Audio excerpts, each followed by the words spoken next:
Hello दोस्तों, welcome to H P G के short tricks. आज हम हिमाचल प्रदेश के इतिहास के बारे में जानेंगे कि हिमाचल प्रदेश का जो एंशियंट हिस्ट्री है उसके बारे में डिस्कस करेंगे। तो चलिए शुरुआत करते हैं। हिमाचल प्रदेश का जो पैलियोलिथिक पीरियड था उसमें तीन इम्पोर्टेंट जो हमारे आर्कियोलॉजिस्ट थे उनके नाम जानना बहुत मुश्किल है। बहुत ही ज़रूरी है, सॉरी।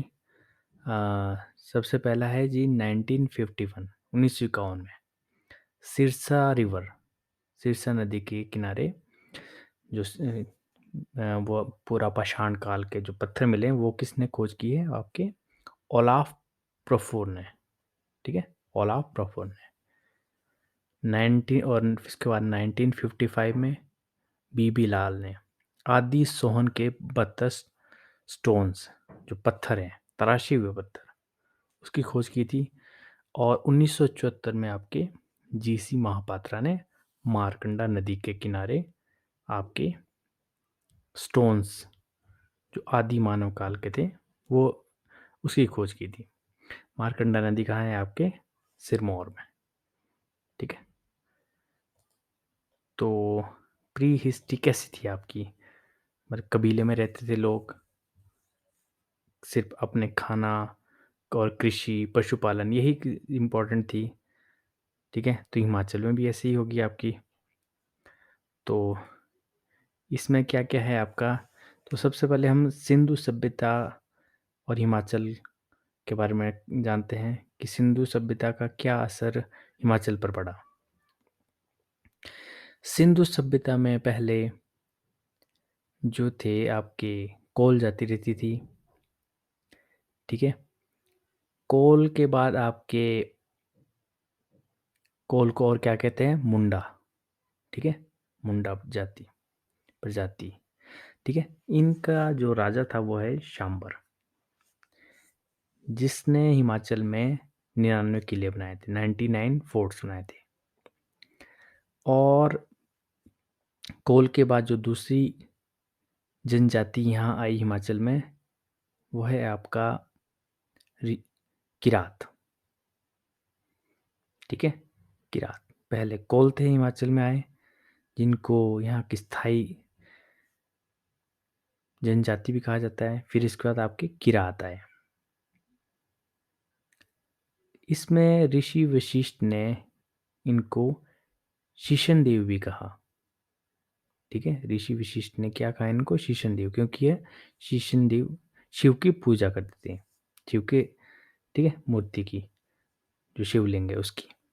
और कालिदास के रघुवंशम में भी इसका जिक्र है। ठीक है, इसके बाद जो पहला आक्रमण हुआ इनके ऊपर, आपके कोल प्रजाति के ऊपर, वह है आर्य। आर्यों ने, आर्यों की इस पे, आर्य भी दो तरह के थे। पहले आपके खश, ठीक है, जो कहाँ से आए थे? पामीर से कश्मीर होते हिमाचल में। इनके मुखिया को क्या कहा जाता था? मवाना, मावी या मवाना।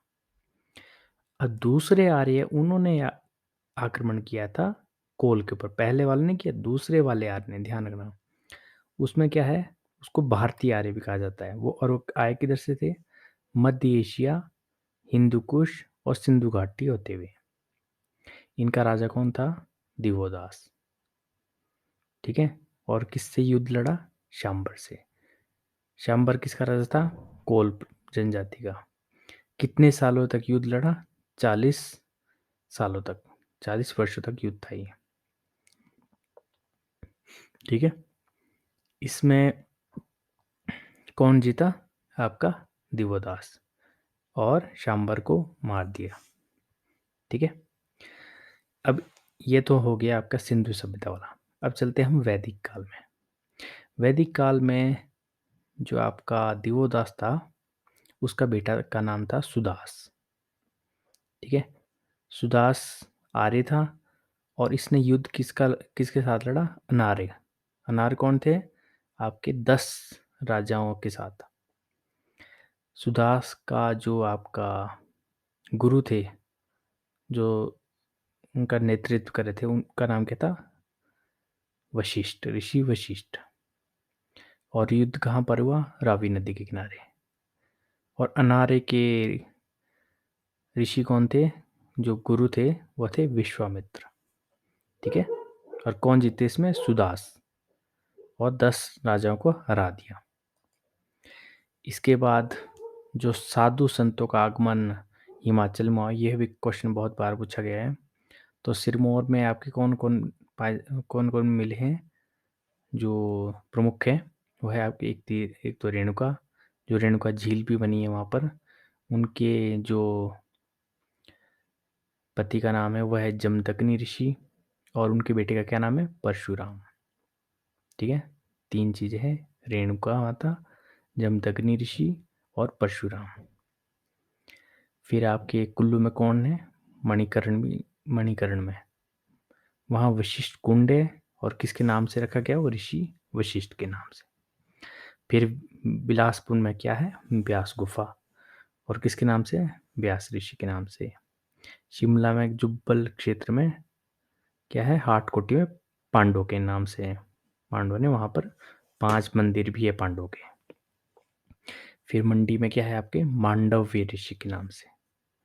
तो ये पूछा जा सकता है कि कौन से कहाँ से है, कौन किस जिले में कौन से ऋषि थे। ठीक है। अब आगे चलते हैं हिमाचल के प्राचीन जनपद। हिमाचल के प्राचीन जनपद ये बहुत इंपॉर्टेंट है, बहुत इंपॉर्टेंट, क्योंकि इसमें से बहुत सारे क्वेश्चन पूछे जा सकते हैं। सबसे पहले है आपके औदुंबर। औदुंबर क्या है? औदुंबर किसके वंशज थे? ऋषि विश्वामित्र के वंशज। और ये कहाँ पर इनके सत्ता थी? वह है पठानकोट, ज्वालामुखी, होशियारपुर। इनके सिक्के कौन से थे? किस लिपि में थे? ब्राह्मी और खरोष्टी। इनके सिक्के में क्या क्या उकेरा गया है? एक है महादेव, दूसरा है आपका नंदी बैल, और तीसरा आपका त्रिशूल। और कौन कौन सी धातुओं के बने हैं? चांदी और तांबे के। दूसरा है आपकी त्रिगर्त। ठीक है। पहला कोदुंबर, दूसरा त्रिगर्त। 8वीं से 9वीं शताब्दी के बीच में स्थापना हुई। किसने की? सुशर्मा चंद ने। सुशर्मा चंद कहाँ से आया था? मुल्तान, पाकिस्तान से। और इसने किसका साथ दिया था? कौरवों की मदद की थी। और किसके विरुद्ध? किसको हराया था? मत्स्य के राजा विराट को। ठीक है। इसके खिलाफ आक्रमण किया था। त्रिगर्त का दूसरा नाम क्या है? त्रिगर्त है एक, और दूसरा जालंधर। किसके किनारे है? रावी, ब्यास और सतलुज के बीच में यह राज्य था। रावी, ब्यास और सतलुज के। और इसका वर्णन कहाँ मिलता है? पाणिनि की आयुधजीवी। पाणिनि ने क्या कहा इसको? सॉरी, आयुधजीवी। आयुधजीवी कौन होते हैं? जो युद्धों पर ही अपनी आजीविका चलाते हैं। इनके सिक्के किस लिपि में? ब्राह्मी और खरोष्टी में। अच्छा, किताबें कौन कौन सी है जिसमें इनका उल्लेख है? वह है पाणिनि की अष्टाध्यायी, कल्हण की राजतरंगिणी, विष्णु पुराण और वृहत संहिता। ठीक है। फिर तीसरा राज्य कौन सा है हिमाचल में जो एंशियंट टाइम में था? तीसरा है कुलुत। ठीक है। और इसका वर्णन कहाँ पर है? विशाखादत्त की मुद्रा राक्षस में। इसके संस्थापक कौन थे? विहंग मणिपाल। और सिक्के संस्कृत और खरोष्टी और प्राकृतिक भाषा में। ठीक है, प्राकृत भाषा में। राजधानी कहाँ थी पहले इसकी? जगतसुख, फिर बाद में नग्गर हुई, और बाद में अंतिम में सुल्तानपुर। वो एंशियंट, मेडिवल और मॉडर्न तक ये 3 जगह चेंज हुई। ठीक है। फिर चौथा कौन सा राज्य था हिमाचल में जो किंगडम था? वह है आपका कुलिंद। कुलिंद के बारे में क्या प्रमुख है? कि यह अर्जुन ने कुलिंद पर विजय पाई थी। कुलिंद का राज्य कहाँ तक स्थापित था? सीमाएं ब्यास, सतलुज और यमुना के बीच में। ठीक है। ब्यास, सतलुज और यमुना के बीच में। और इसके सिक्के तांबे और चांदी के। तांबे में किस लिपि में थे? प्राकृत और खरोष्टी में। और चांदी के ब्राह्मी में। कहाँ पर पाए गए? अम्बाला और सहारनपुर में। आधुनिक नाम क्या है कुलिंद का? कनेत। कनेत के नाम से जाना जाता है। ठीक है, फिर आगे चलते हैं। अब आता है हम मौर्य काल। ठीक है, मौर्य काल में क्या क्या हिमाचल में हुआ। सबसे पहले हम देखते हैं कि 327 ईसा पूर्व में मैसेडोनिया के एक राजा थे सिकंदर, जिन्होंने भारत पर आक्रमण किया था। और भारत के हिमाचल में कहाँ पर आए थे और कब आए थे? 326 ईसा पूर्व में। कहाँ पर? ब्यास नदी तक। ब्यास नदी में फिर बाढ़ आ गई और फिर यहाँ पर सैनिकों ने विद्रोह कर दिया कि हम यहाँ से आके नहीं जाएंगे। तो सिकंदर ने वहाँ से वापस चले गए। ठीक है, इसके बाद 324, देखो ईसा पूर्व में जाते हैं तो साल घटते जाते हैं। ठीक है, और जब ईस्वी में जाते हैं तो साल बढ़ते जाते हैं। तो ईसा पूर्व में क्या हुआ? 327 के बाद 324 ईसा पूर्व में चंद्रगुप्त मौर्य मगध का शासक बना। किसकी मदद से? चाणक्य, जिसका दूसरा नाम क्या है? कौटिल्य और विष्णुगुप्त। ठीक है, वह मगध का राजा बन गया। उसने किसको हराया था? सिकंदर के राज्यपाल, जिसका नाम था सेल्यूकस निक्टर। ठीक है, बस इतना ही जानना काफ़ी है हिमाचल की हिस्ट्री के लिए। अच्छा, चंद्रगुप्त मौर्य के पोते का क्या नाम था? अशोक। ठीक है, अशोक ने क्या किया था? बौद्ध धर्म की स्थापना की थी। बौद्ध धर्म का प्रचार प्रसार बहुत ही इस पे किया था। 84,000 स्तूप तक बना दिए थे उसने। अच्छा, उसने हिमाचल में कौन भेजे प्रचार के लिए? एक तो है काश्प गोता, सहदेव और मुल्कदेव। उनकी उनके जो नेतृत्व किसने किया? मज्जिमा ने। और उन्होंने दो स्तूप बनाए। कहाँ पर? हिमाचल में दो जगह, कुल्लू के कलथ में और कांगड़ा के चेंतुडू में। ठीक है, ये मौर्य काल के बारे में है।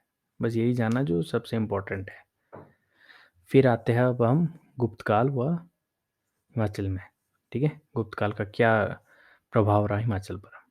सबसे पहले देखते हैं कि गुप्त काल में की स्थापना किसने की? श्रीगुप्त ने। ठीक है, श्रीगुप्त ने तो एक छोटे सी इसकी की थी, बट जो मेन क्रेडिट जाता है वो उनके पोते को जाता है। 319 ईडी में। ठीक है, ईस्वी में 319 ईस्वी में चंद्रगुप्त, यह भी चंद्रगुप्त ही है। ठीक है, इन्होंने स्थापना की थी। और इसको और क्या कहा जाता है? महाराजा धीराज। राजधानी कहाँ थी? पाटलिपुत्र। चंद्रगुप्त के बेटे का क्या नाम था? समुद्रगुप्त, जाके बहुत बेटा था। और उसको क्या कहा जाता है समुद्रगुप्त को? भारत का नेपोलियन। और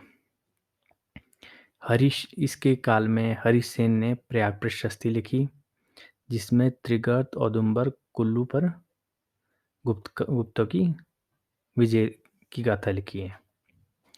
फिर आगे समुद्रगुप्त के आगे वंशज कौन थे? चंद्रगुप्त द्वितीय। उनका दूसरा नाम क्या था? विक्रमादित्य। और ये इसके बारे में कहाँ है लिखा गया है? विशाखादित्य के नाटक में। इसका क्या नाम है? चंद्रगुप्तम। ठीक है, इसमें चंद्रगुप्तम में क्या होता है कि चंद्रगुप्त के जो भाई थे रामगुप्त और उसकी जो वाइफ थी ध्रुवा देवी। ध्रुवा देवी को बाहरी आक्रमण के कारण रामगुप्त ने ध्रुवा देवी को शत्रुओं के यहाँ छोड़ दिया और उसको बचाने के लिए चंद्रगुप्त द्वितीय चले गए। बाद में इन दोनों का विवाह हो गया, रामगुप्त को मार दिया गया किसी के भाई ने। ठीक है, फिर आगे हिमाचल में क्या हो रहा था उधर? 3 नई शक्तियाँ उभरी। कौन-कौन सी? बुशहर, सिरमौर और चंबा। इस चंबा की स्थापना किसने की? मारू ने। और राजधानी कहाँ थी? ब्रह्मपुर में।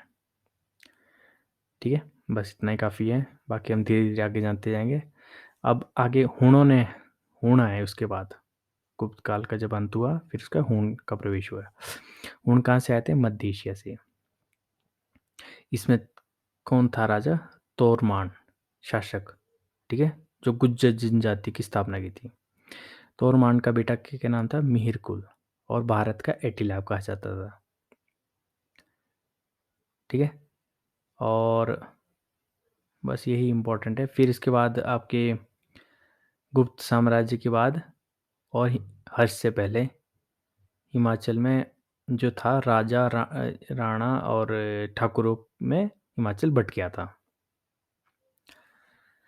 फिर आगे चलते हैं आपके हर्षवर्धन काल में। हर्षवर्धन काल में जो इम्पोर्टेंट है उसमें स्थापना कब हुई? 606 ईस्वी में। राजधानी क्या थी आपकी? पाटलिपुत्र से पहले थानेश्वर गई, फिर कन्नौज गई। इसमें चीनी यात्री आए ह्यून त्सांग, 630 से 644 तक यहाँ रहे। 635 में कहाँ गए वो? जालंधर में, जहाँ जालंधर का राजा कौन था? राजा उदिलतो। और इसमें आपका जो और कहाँ गए? कुलुत। इसमें जो उनकी बुक है उसमें किस किस का जिक्र है? कुलुत में, लाहौल में गए, और शुरगुना किसका नाम था? सिरमौर का। निर्मंड में फिर एक ताम्रपत्र पाया गया जिसमें स्पीति के राजा समुद्रसेन के बारे में है, जो 7वीं शताब्दी में के थे, और उसमें लिखा गया कि कुलुत स्पीति के अधीन था। तो यही इंपॉर्टेंट है, इसको वीडियो को बार बार देखते रहें और एग्जाम से बहुत सारे क्वेश्चन पूछे जाते हैं इसमें। Thank you. नेक्स्ट वीडियो हम डिस्कस करें मेडिवल हिस्ट्री ऑफ हिमाचल। तो आज के लिए काफ़ी इतना ही। वीडियो को लाइक करें और सब्सक्राइब करें।